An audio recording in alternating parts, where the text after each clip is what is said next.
Қайырлы күн, құрметті форумға қатысушылар. Құрметті Ләззат Керімқұловна, құрметті Баян Айтбековна, құрметті Алма Нұраловна. Бүгінгі іскер әйелдер кеңесінің 10 жылдық мерейтойы құтты болсын. 3-ші регионалдық бизнес әйелдер форумы құтты болсын. Міне 2015 жылы осы біздің іскер әйелдер кеңесінің алғашқы бастамасында Ләззат Керімқұловна мен Алма Нұраловна бізді 5 кәсіпкер қызды басымызды қосып, іскер әйелдер кеңесін құрауды ұсынды. Осы 2015 жылдан бері міне біздің санымыз өте үлкен деңгейге жетіп отыр.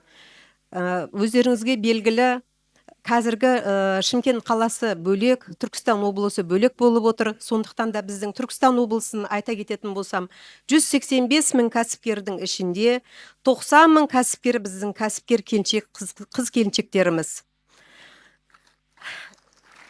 Алма Нұраловна, сіз менің ұстазымсыз. Мен сізді әр уақытта сыйлаймын, құрмет тұтамын. Өйткені сіз ұлы тұлғасыз. Сіздің сара жолыңызбен келе береміз. Сіздерге де барлықтарыңызға тек қана жақсылық тілеймін.